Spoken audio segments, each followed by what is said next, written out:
그래서 우리는 이 축사의 대상을 항상 내 자신에서부터 시작을 하는 거예요. 나는 주님과 함께 있는가라는 거죠. 그렇다면 먼저 우리는 남은 둘째치고 나에게 이 어둠의 영이 어떻게 영향을 갖고 있는지를 알아차릴 수 있는가? 오늘 본문 14절 말씀 읽어보겠습니다. 예수께서 말 못하게 하는 귀신을 쫓아내니 귀신이 나가매 말 못하는 사람이 말하는지라 무리들이 놀랍게 여겼으나. 그럼 우리는 나에게서 제대로 된 말이 나가지 못할 때 그럼 우리 의심해 봐야 돼. 본문에서 예수님이 쫓아내는 귀신을 이렇게 표현합니다. 말 못하게 하는 귀신. 다른 번역에서는 벙어리 귀신 뭐 이렇게 있대요. 귀신 자체가 말 못하는 귀신인데 중요한 것은 이 귀신이 어떤 영향을 주는가예요. 그것은 대상을 말 못하게 만든다. 말 못하게. 그리고 이 말 못하게 하는 귀신이 나가니까 말하는지라 이렇게 기록을 합니다. 다시 말하면 말해야 되는데 말할 수 있는데 말을 못하게 막아버린다. 그 사람이 드러내고 싶은 의지와 표현을 막아버리는 역할, 오늘 본문에서는 귀신이 하고 있다 이렇게 얘기해요. 자, 성령과 함께하는 제자들에게 있어서 사역에 있어서 제일 중요한 기능이 뭐냐? 말입니다. 말.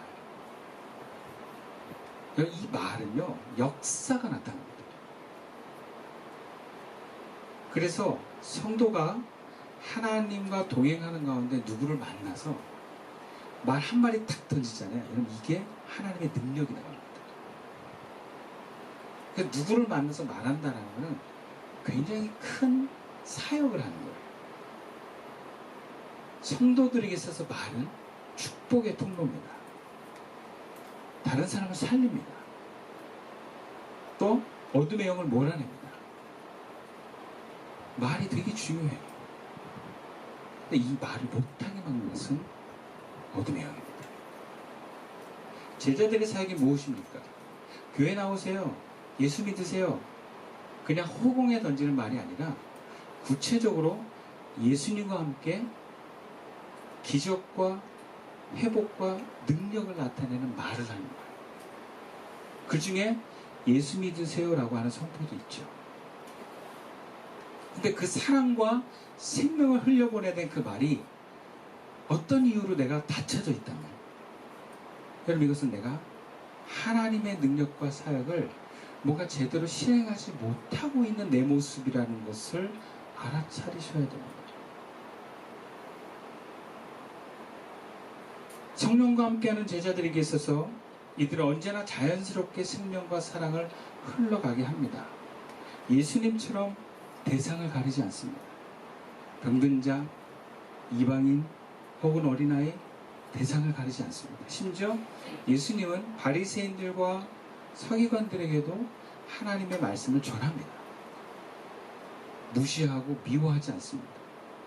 듣든지 안 듣든지 깨닫든지 못 깨닫든지 하나님이 말씀하시고자 하는 그것들을 선지자처럼 선포하는 것이 또한 예수님의 사역입니다.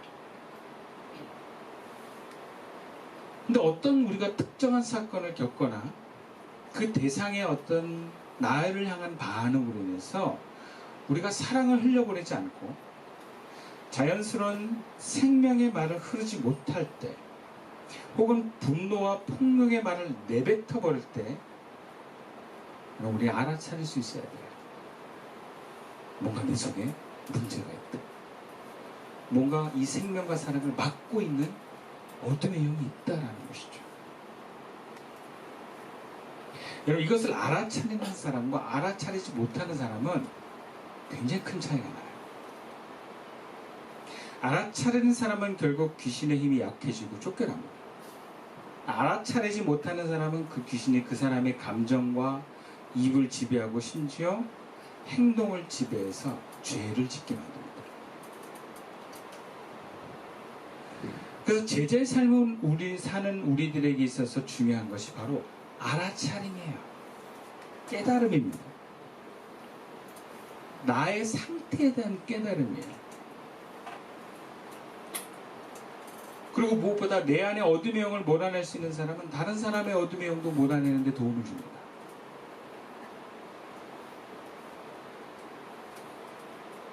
근데 이러한 내적인 문제를 아무런 문제 제기를 하지 않거나 그냥 일상에서 일어날 수 있는 문제로 흘려보내는 경우도 많습니다.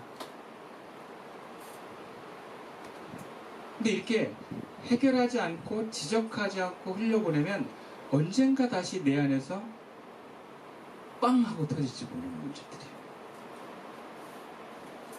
이런 말을 못하는 것이 얼마나 우리에게 하나님 나라를 방해하는지를 깨달을 수 있어야 됩니다. 우리 마음 안에서는 얼마든지 이런 어둠의 영이 역사하면서 우리를 방해합니다. 수많은 사람들을 만나고 사건들을 경험하면서 우리 에고는 건드려지고 나도 모르게 불편하고 힘들고 화가 나는 일들을 경험합니다. 그랬을 때 내 말이 하나님의 뜻 가운데로 흘러가지 못한다면 여러분 이것은 심각한 문제로 인지하고 쫓아낼 수 있어야 돼요. 해결할 수 있어야 돼요. 그리고 우리는 어렵지 않게 이 증상을 발견할 수 있습니다. 왜냐하면 하나님의 사람들은 그냥 입 다물고 편안하게 사는 존재가 아니에요.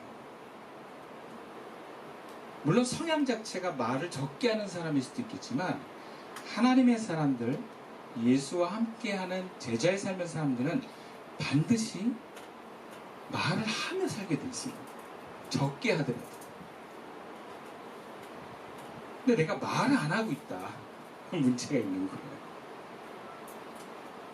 폭력 중에는 그게 두 가지 폭력이 있어요. 말로 하는 폭력이 있고 말 안 하는 폭력이 있습니다. 그거 아세요? 말 안 하는 폭력이 더 무섭습니다. 여러분 우리 삶에 해야 될 말을 안 하는 것도 여러분 잘못이에요. 다 알아요. 저도요. 상태 안 좋아질 때는 말 안 하는 걸 선택하는 사람이거든요. 저희 아버님하고 좀 닮아가지고. 그러면 제 아내가 너무 미치겠대요. 집안의 기운을 다 잡아먹는데 저거. 제발 말 좀 해라. 그리고 아이들도 알아요. 아이들 되게 영적이라 말 안 하고 어둠의 기운을 막 뿡뿡 막 뿜어내 갔으면 아이들이 접근을 하지 않습니다. 그래서 우리가 말을 해야 되는데 안 하고 있다? 아니 이 말이 지적이나 정죄가 아니라 생명의 말, 사랑의 말을 할 수 있어야 되는데 내가 안 하고 있다? 그럼 거기서부터 우리는 문제의식을 가져야 돼요. 내가 정상이 아니다.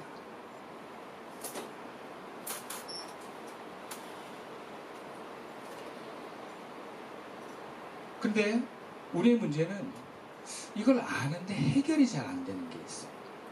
화가 나서 부모가 치밀 때 입을 다물면서까지 죄를 안 지을 것 같지만 이게 금방 마음에 풀리는 건 아니에요. 또 어떤 사람에게 있어서는 막 내뱉어버리죠. 그리고 자기를 치워내. 이미 다 저질러 놓고. 이것도 문제죠. 그런 사람은 다른 사람에게 사과해야 돼. 근데 어쨌든 우리는 우리 마음에, 우리 삶에, 우리 입에 생명과 사랑이 흘러가지 않다면 문제가 있다. 그 문제의식 가지고 그러면 이걸 어떻게 해결해야 될까? 오늘 본문에서 우리는 이것을 가지고 이 어둠의 영을 몰아내는 것으로 해석을 해보게 됩니다. 첫 번째 15절 말씀입니다. 함께 읽어볼까요? 시작. 그 중에 더러는 말하기를 그가 귀신의 왕 바알세불을 힘입어 귀신을 쫓아낸다 하고. 그럼 우리가 이 어둠의 영의 문제를 해결하기 위해선 내 안에 이 어둠의 영을 쫓아낼 의지를 가져야 돼요. 쫓아내고 싶다, 해결하고 싶다라는 거지. 바리새인들의 문화 속에서도 귀신을 인지하고 귀신을 쫓아내는 사역이 있었다고 봅니다. 그래서 예수님께서 말 못하게 하는 귀신을 쫓아낼 때 그 사역 자체를 부정하지는 않았어요. 그런데 이들은 예수님이 하나님의 능력으로 귀신을 쫓아내는 것을 인정할 수 없었기 때문에, 예수님을 인정할 수 없었기 때문에, 그렇다고 귀신 나간 이 사역 자체를 또 부정할 수도 없었기 때문에 말을 만들어냅니다. 귀신의 왕인 바알세불의 힘을 빌어서 예수가 귀신을 쫓아냈다라고 말합니다. 왜 이들이 이렇게 예수님을 귀신의 왕의 힘을 빌은 존재로 규정하면서 이 사역을 부정하는 것일까?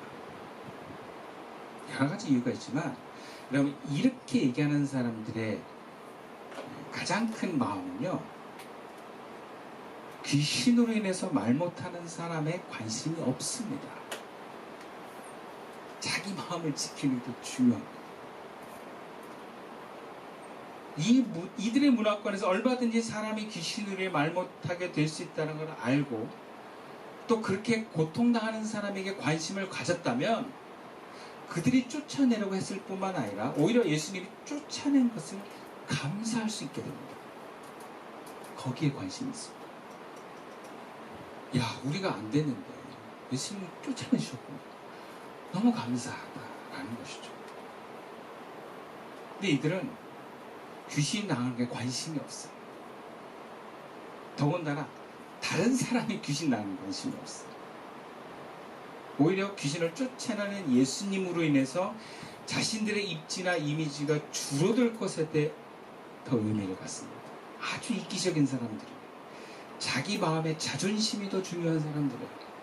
자기 마음의 에고가 두렵지 않은 상황을 더 우선시하는 사람들입니다. 그러니까 이들은 기적이 일어나도 감흥이 없습니다. 예수님을 깎아내리는 것에만 목적이 있어요. 그러면 또 그러한 합리적인 생각들이 올라옵니다. 어둠의 영도 생각을 줍니다.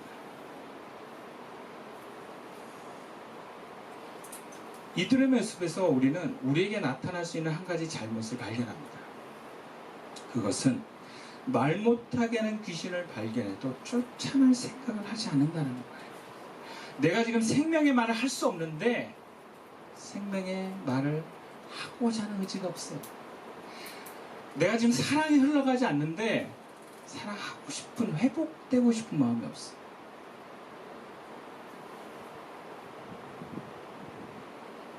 나로 인해서 사랑의 말이 나가지 않고 생명이 흐르지 못하고 생명의 생이 막혔다면 여러분, 이 문제를 해결할 의지를 갖는 것이 필요합니다. 그것이 제자입니다. 노래를 가르쳐 봤을 때 정말 안 느는 사람들이 있어요. 바뀌질 않은 사람들. 문제가 뭐냐? 지적을 받았는데 고칠 생각을 안 해요. 나는 원래 이랬게. 혹은 조금 해보고 안 되는 걸 어떻게 해요? 이렇게 환장합니다. 가르치는 사람 입장에서. 근데 의지가 있는 사람, 나 이거 고칠 거야 하는 사람은 포기하지 않습니다. 포기하지 않는 사람이 결국엔 해내더라고요. 그럼 신앙생활도 마찬가지예요. 내가 지금 이러한 문제가 있는데 나 이거 고칠 거야. 그럼 그런 사람 반드시 하나님 도와주십니다. 이것을 예수님이 뭐라고 표현하면 천국은 침노하는 자, 천국은 침노하는 것이다 그래요. 이게 말로 따지고 막 침략하는 거거든요. 이게 무슨 얘기냐? 하나님 나라는 그것을 이루고자 하는 사람들에게 주어집니다. 근데 내가 하나님 나라가 지금 빼앗겼어. 그런데도 그걸 회복할 의지가 없어. 그럼 이건 악하고 게으른 거예요. 핑계가 아니고 악하고 게으른 거예요. 회개해야 됩니다.